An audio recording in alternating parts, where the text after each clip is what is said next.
Hello everyone, কেমন আছো সবাই? Welcome back to another blog. আজকের ব্লগে তোমাদেরকে কয়েকদিন আগের ভিডিও দেখাচ্ছি, যেখানে আমরা গিয়েছিলাম হচ্ছে রিঙ্কি আর পাপাইদের বাড়িতে। তো ওদের বাড়িতে ছিল পুজোর উৎসব, সেখানে ছিল গোপাল পুজো আর রাধাকৃষ্ণের পুজো, মানে সেটা প্রতিষ্ঠা করা হয়েছে, সেই কারণে আমাদের ইনভিটেশন ছিল। তাই সকাল সকাল মানে সন্ধে রেডি হয়ে চলে গিয়েছিলাম, যদিও সন্ধ্যেটা একটু লেটই হয়ে গেছিলো, 8টা-9টা মনে হয় বেজে গিয়েছিল। তো যাই হোক, ওর বাড়ির নিচে আমি দাঁড়িয়েছি, তারপরে হচ্ছে গিয়ে চলে গেলাম উপরে, আর তখন আরতিটা হয়ে গিয়েছিল, তো আরতিটা নিয়ে নিলাম, আমার বড় নিয়ে নিল, 3বার নিয়ে নিলাম, যাতে হচ্ছে ভালো হয়। দেখো রিঙ্কি কত সুন্দর করে পুজো করেছে। তো ছোট্ট করে আমি তোমাদেরকে সেটারও ফুটেজ দেখিয়ে দিলাম, আর আমার বর দেখো কত সুন্দর বসে রয়েছে। আর এই যে পাপাই, আমি পাপাইকে বলছিলাম তুমি কেন একটা পাঞ্জাবি পরনি, কারণ রিঙ্কি কত সুন্দর শাড়ি পরেছে। আর আমরা প্রসাদটাও ঠাকুরের জন্য দিয়ে দিলাম, যেটা হচ্ছে গোপাল খাবে।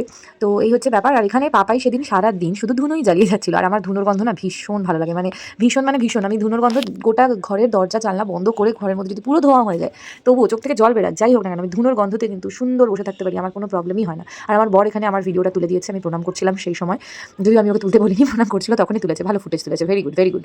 তো এখানে পুজো হচ্ছে, ওরা রাস পূর্ণিমার দিন সম্ভবত, না মাঘী পূর্ণিমা এরকম কিছু একটা ছিল, হ্যাঁ আমি বলতে পারছি না, সরি প্লিজ কেউ কিছু মনে করো না। তো যাই হোক, ভালো দিন ছিল সেই দিন। সেইটা হচ্ছে গিয়ে আমি এখানে কিছু একটা বলছিলাম, মনে হয় আমার বর এখানে সারাদিন ফোন নিয়ে বিজি, সেটাই বলছিলাম মনে হয়, সঠিক মনে পড়ছে না। তো কী সব বলছিলাম, তারপরে এখানে এই ভিডিওটা আগে হয়তো পোস্ট করেছি, যে আজকে আমরা এসেছি পাপাই আর রিঙ্কিদের বাড়িতে, যে ওদের বাড়িতে গোপাল পুজোর জন্য। তো এই যে পাপাই দেখো গোপালের বাবা, আর এই যে গোপালের মা। তো ওরা এরপরের থেকে হচ্ছে গিয়ে সমস্ত গোপালের ধ্যান রাখবে খুব সুন্দর করে। তো এইসব ও আমাকে ওর পাপাই বলছিল এটা গোপালের কাকিমা, এটা হচ্ছে কাকু, এরকম টাইপসের কিছু একটা বলছিল। তারপরে আমাদের বলার পরে হচ্ছে পাপাই পরে নিয়েছে একটা পাঞ্জাবি, দেখতেই পাচ্ছ, আর ওই যে রিঙ্কি হাসছে ওখানে।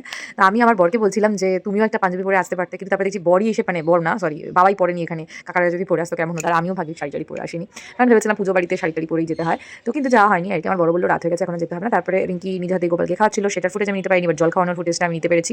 আর সব ভোগ ও রিঙ্কির মা রিঙ্কি দুজনে মিলে রান্না করেছিল, আর আমাদের খাওয়ানোর জন্য সব কিছু রিঙ্কি রান্না করেছিল। আর এখানে একটা পুচকু বাচ্চা এসেছিল, যে বাচ্চাটা অনেক কিউট, আর ছেলেদের কাছে যাচ্ছিল বেশি, মানে আমাদের কাছে কম আসছিল, আমার কাছে যদিও আসছিল, কিন্তু মানে মেয়েদের কাছে কম যাচ্ছিল আর ছেলেদের কাছে বেশি যাচ্ছিল, ঠিক আছে। এবারে ও ওই টেডি বিয়ার দিচ্ছিল সবাইকে, ও ছেলেদেরকেই দেবে, আমাকেও দিয়েছিল একটা ভাগ্যবশত, যাই হোক। আর এই দেখো আমারগুলোও এসেছিল, বাট ও শুধু ছেলেদের দিকেই তাকায়, মেয়েদের দিকে তাকায় না। তারপরে পিছন দিকে টেডি বিয়ার দেখতে পেয়ে গেছে, টেডি বিয়ারটা ও নিতে গেছিল, আর টেডি বিয়ারটা ও নিয়ে নিয়েছে। আর আমার বলকে আমি কী বলছিলাম আমার সঠিক মনে নেই, কারণ মানে ভিডিওগুলো না পোস্ট করা হয়ে ওঠে না, মাঝে মাঝে শরীর ভালো লাগে না, মাঝে মাঝে এই হয়, মাঝে মাঝে ওই হয়, যাই হোক। তো তারপরে মোটামুটি খাওয়া দাওয়া হালকার উপরে করে আমরা রাত্রেবেলায় বেরিয়ে এলাম, বেশ মজা লাগছিল রাত্রেবেলাতে। আর ঠান্ডা ঠান্ডা তখনও পড়ে গিয়েছিল রাত্রেবেলায়, যেহেতু প্রায় 11টা বেজে গিয়েছিল, আস্তে আস্তে 11টা না তার একটু আগেই হবে। তো যাই হোক, এখানেই আমাদের ব্লগটা শেষই করে দিলাম, কারণ হচ্ছে গিয়ে তোমাদের লাইক করতে হবে, কমেন্ট করতে হবে, শেয়ার করতে হবে, প্লিজ একটু জানিও কেমন লাগলো। ছোট্ট এরকম ব্লগ তোমাদের যদি ভালো লেগে থাকে অবশ্যই আমাদের সঙ্গে শেয়ার করো তোমাদেরও ব্লগ, আর আমার ব্লগে একটু লাইক কমেন্ট শেয়ার সব কিছু করে দিও, ঠিক আছে, কারণ রিচ টোটাল ডাউন হয়ে গিয়েছে, আর আমি সময় একদমই পেয়ে উঠছি না।